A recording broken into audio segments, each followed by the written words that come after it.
জায়গায় বসে থাকতে থাকতে ঠান্ডায় গলা একদম বসে গিয়েছে দাদা। তাই জানি না আপনাদের আমি কতটুকু আনন্দ দিতে পেরেছি। তবে আজকে আমার খুবই সৌভাগ্য যে আপনাদের সঙ্গে এখানে বসে আমি একটু আনন্দ করতে পারলাম।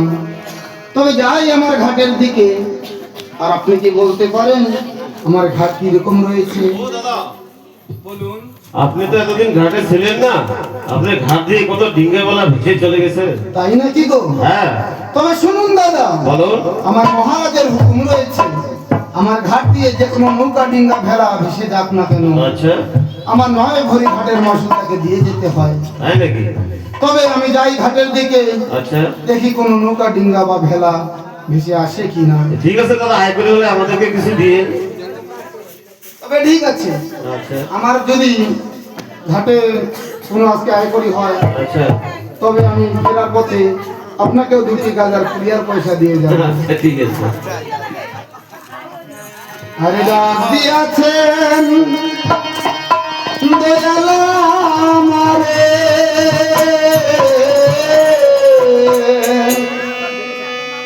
আমি রইব না আর বেশি দিন তোদের মাঝারে। হায় রে ডাক দিয়াছেন দয়াল আমারে, রইব না আর বেশি দিন তোদের মাঝারে। হায় রে ডাক দিয়াছেন দয়াল আমারে।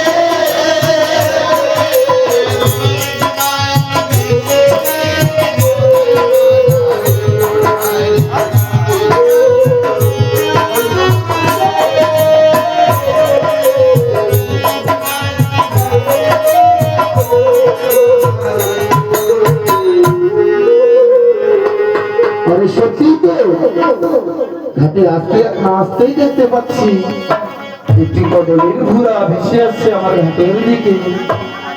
তবে তার উপরে দেখা যায় সোলার মতো স্থানে বসে আছে আবার কন্যা একখানে।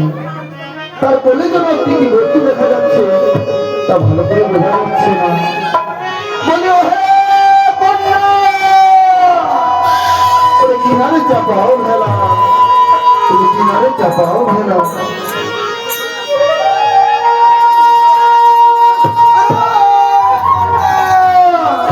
বলছি কিনারে চাপাও ভেলা। তো আমি, আমাকে তুমি চিনতে পারলে না? আমি হলাম এই ঘাটের পাটুলি। তবে শোনো মা, সেসব কথা না হয় পরে হবে। আচ্ছা বলো তোমার, তুমি এই দেশে এই অথই সমুদ্রে জলপথে ভেসে ভেসে কোথায় চলে যাচ্ছ মা? বলো। আমার স্বামী সর্বাঘাতে মৃত্যু হয়েছে, তাকে আমি জীবিত করার জন্য আমি দেবলায় যাচ্ছি বাবা। আচ্ছা, তবে শোনো মা গো, তুমি তোমার মৃত স্বামীকে জীবিত করার জন্য দেবালয়ে ভেসে যাচ্ছ, এ তো পরম সৌভাগ্যের কথা। তবে একটি কথা, আমার ঘাট দিয়ে যে কোনো নৌকা ডিঙা ভেড়া ভেসে যায় না কেন, আমার ঘাটের মাসুল দিয়ে দিতে হয়। আর যাহার বড় প্রতি 9 ভরি করে পাই পরনের বস্ত্র একখানি।